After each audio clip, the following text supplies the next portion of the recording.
ইসলামখানার চেয়ারম্যানের পাশে আমাদের কোনো কারণ মহব্বত করে দিতে আমাদের যাওয়ার দিতে গেলাম। যাওয়ার পরে যা দেখলাম তাদের পায়া পর্যন্ত স্বর্ণ খচিত মুলাই করা। যখন আমার সন্তানাদি ফিরে পাইলেন, আসমান থেকে স্বর্ণের প্রজাপতি গুলো যখন পড়তেছিল, আবার ধনী হয়ে গেলেন।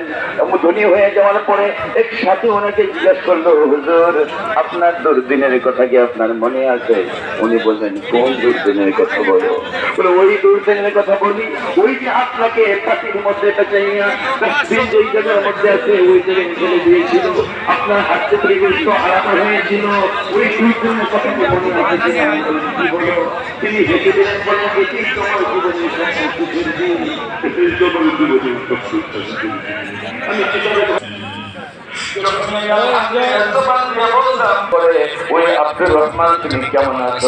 আপনার পকেটে টাকা থাকছে না, আপনি পিজি হসপিটালের মধ্যে ভর্তি থাকেন অথবা কোনো গাছের গাড়ির টাকার নিচে থাকেন, যদি এই শব্দটা কানের মধ্যে আসে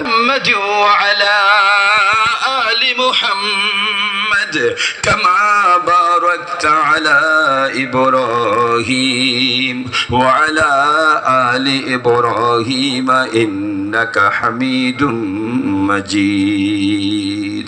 ভাইও কিছু দুরূদ শরীফ এরকম আছে, নবীজি বলছেন এটা যদি কেউ একবার পড়ে তবে তার জন্য আমার শাফাত ওয়াজিব হয়ে যাবে। একবার এটা পড়বো সুন্নতের আমলটা হয়ে যাওয়ার জন্য। হাদিসের কিতাব তারগিব খুলে দেখেন, কত মুনাওয়ার হাদিস এটা।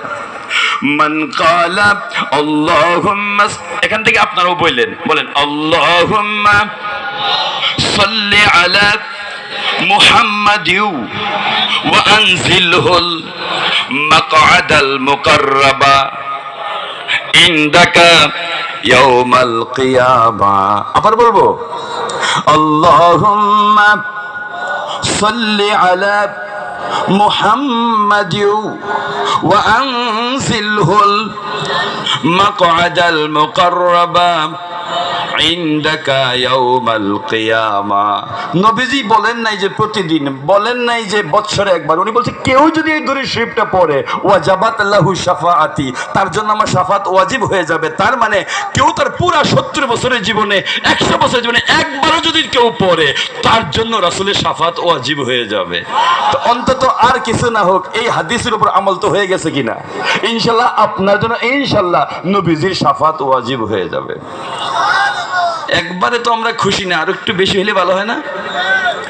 মান সাল্লা আলাইয়া আশরান ফি আউয়ালিন নাহারি ওয়া আশরান ফি আখিরিন নাহার নালাতু শাফাতি ইয়াউমাল কিয়ামা। নবীজি বলছেন এটার মধ্যে নির্দিষ্ট দুরূদ শরীফের কথা বলেন নাই, উনি বলছেন যে কোনো দুরূদ শরীফ। আমি বেশিরভাগ বলে থাকি ভাইও, যদি আমরা সাল্লাল্লাহু আলাইহি সাল্লাম বলি তবু তো দুরূদ শরীফের আদায় জিম্মাদারিটা আদায় হয়ে যায়, ঠিক না? নবীজি দেখেন কি সুন্দর কথা বলছে। আমার নবীজির জবানগুলো বড় মুনাওয়ার জবান, চেহারাটা বড় মুনাওয়ার চেহারা। আর যে সুন্দর চেহারা নবীজির, এই জিহ্বা থেকে তো ভালো ছাড়ার কি বাহির হবে বলেন? জাবের বিন সামুরা রাদিয়াল্লাহু তাআলা আনহু, উনি পূর্ণিমার চাঁদ পূর্ণভাবে আকাশের মধ্যে উদিত হয়েছে। ওনার মন চাইতেছে আসলে পূর্ণিমার চাঁদ আমার ভালো লাগতেছে না যতক্ষণ না আমি নবীজির চেহারাটা আমি দেখব।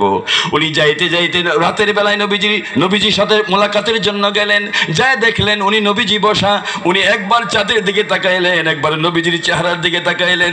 জাবের বিন সামুরা সাহাবী, মুখস্থ করে নেন, জাবের বিন সামুরা রাদিয়াল্লাহু তাআলা আনহু উনি নবীজির চেহারার দিকে তাকাইলেন। ফাজাআলতু আনজুরু ইলাইহি ওয়া ইলাল কামারি ফালাহু ইনদি আহসানু মিনাল কামারি।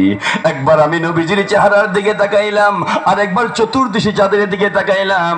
দুইটাকে আমি একটু তামাসুল করলাম, দুইটাকে আমি একটু কম্পেয়ার করলাম।